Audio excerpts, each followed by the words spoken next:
My name is Riley Madsen, 34, wildlife photographer. Or at least that's what my website says. The truth is, I've spent more time setting up self-timers in empty forests than photographing anything alive. I came out here for solitude. 3 days alone in the woods. Just me, my gear, a drone, and a rented camper van. Parked beside a lake no one can pronounce without checking a map twice. I don't know what I expected.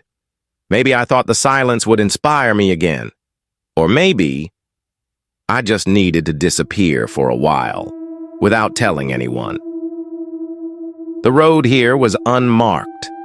No signs, no lights, just narrow gravel spitting under my tires and trees closing in like a tunnel. I found the lake by accident, just a shimmer through the trees. I pulled over, hiked 20 minutes with my backpack, and set up camp near the water. It's beautiful here. Not picturesque like a postcard, more like untouched, unfiltered, like the world forgot this place existed. The lake doesn't move. No ripples, no birds, no frogs, just a black mirror. Even when I tossed a rock in, the ripple died too quickly, like something swallowed it beneath the surface. But I ignored it. It was just the kind of eerie quiet I came looking for. By late afternoon, I had everything set up. Tent, fire pit, tripod, solar battery, and my emergency beacon, just in case. I took some footage with the drone. The lake looks unreal from above, a perfect circle of black tucked into endless green. Around 5:30 p.m., the sun started to drop. I recorded a short video log, something I've been trying to do to stay sane. Day 1. Camp set. No signal, no noise. This is either going to be the best reset I've ever had, or a terrible idea.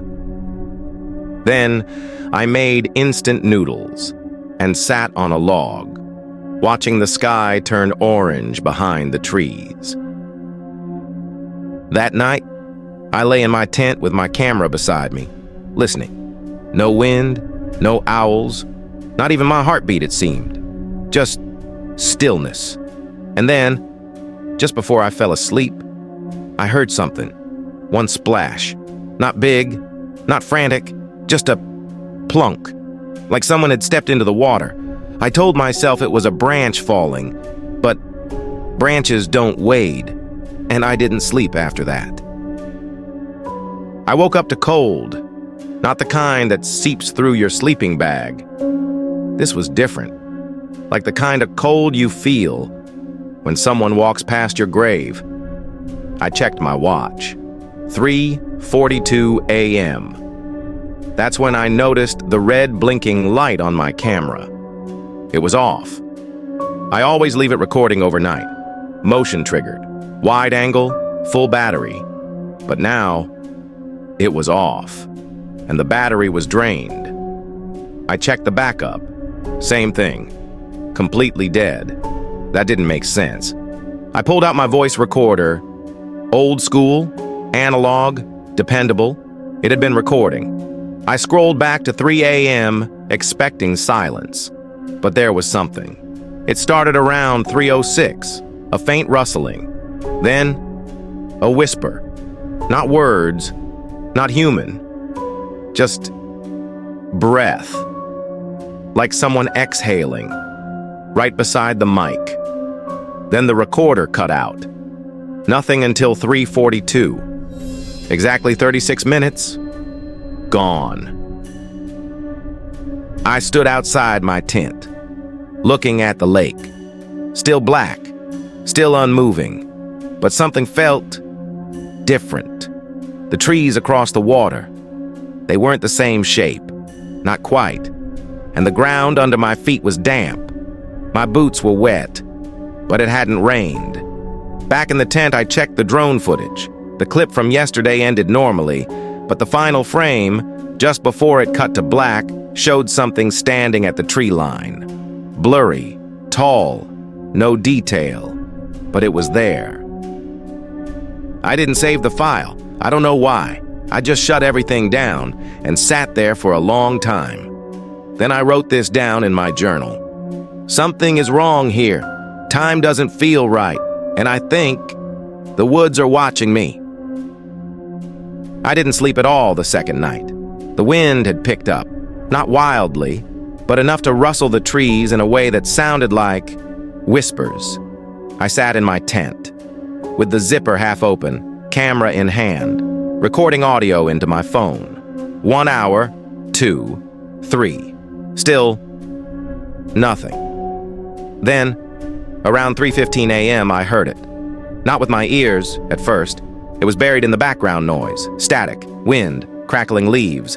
But when I played the recording back, there was a voice. No, 2 voices.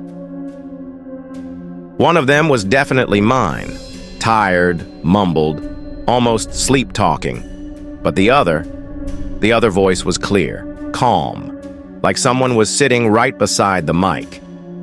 "Why did you come back?" That's what it said. Not shouted, just asked, like an old friend. Curious about your visit. But I haven't been here before. I scrubbed through the rest of the audio, and then I heard my voice again, soft, like I was answering, "I don't know, I just needed to." Then a pause, and a second reply. Not mine.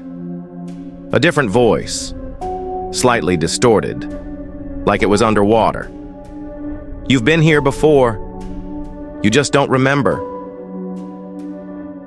My hands were shaking. I replayed the same 30 seconds, maybe 50 times. I wasn't sleep-talking. I wasn't dreaming. It was like a conversation with something that knew me better than I did. That morning, I sat by the lake, camera off, drone packed, just me. And I kept thinking, if that voice was real, then what else out here is? Video log. Day 3. I don't know what time it is anymore. The sun looks like it's rising and setting at once. My watch says 7:12 a.m., but it said the same thing 2 hours ago. I think something's looping. I need to leave, but I don't know which way that is anymore. On the third morning, I woke up, disoriented. The sun was low behind the treetops, but hadn't it just been there yesterday? I reached for my phone. No signal, of course. Then my watch. 7:12 a.m. Same as when I first woke up. Same as 20 minutes later. And 30. No bird song. No rustling. Even the wind had stopped visiting. I stepped outside. Everything looked exactly the same. Not just similar. Identical. My footprints from the day before still fresh in the mud. The same cloud, above the same pine. The same exact branch, lying broken at the trail's edge. It felt like a photograph I was trapped in. Still, perfect, fake. I walked for over an hour, taking random paths deeper into the woods, placing red survey tape on trees every few hundred feet. When I doubled back, I expected to see those markers. But there were more than I left. Some older, faded, some freshly torn, tied in loops I never made, some wrapped tightly, like warnings. Someone else had marked this trail before me. Someone had tried to escape. I took the drone up again. I needed perspective, proof that I wasn't just spiraling. The drone flew straight up, and what I saw chilled me to my teeth. My camp, from directly above. Then, another tent, barely visible, in the shadows between the trees. Not mine, not abandoned. Set up, standing, untouched. And then, movement. A figure stepped out from behind it. I froze. They weren't carrying anything. No bag, no gear, just standing. And then, their heads slowly turned toward the drone. I dropped the controller. By the time I scrambled to recover it, the drone was falling. Rapid, glitching frames, before it hit the ground. Battery fried. Footage gone. That night I lit no fire. I just sat outside the tent, in total darkness, clutching my emergency beacon. But I didn't push it, and I still don't know why. The morning came in silence. I didn't wake up. I just opened my eyes and realized I hadn't really slept at all. I felt like the tent was smaller, tighter, like the air itself had grown thick overnight. I stepped out into a gray dawn. The mist had returned, denser now. It curled around the trees like fingers. The lake was gone behind it. I found the drone near the fire pit, its battery dead, its propellers muddy. I hadn't flown it since the first day. But the real discovery was inside the camera bag. Not mine. It was older, dusty, with cracked leather. I didn't pack this.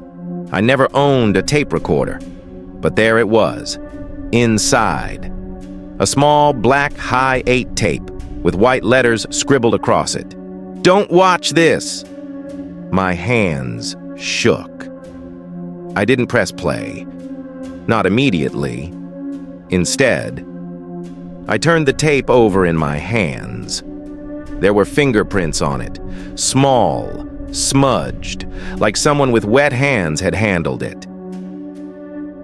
Back in the van, I connected the tape to my old adapter, hoping it would work. It did. And what I saw, it was me. Same lake, same tent. But the clothes were different, and I was talking to the camera. "I've been here before," my recorded self said. "Not just once.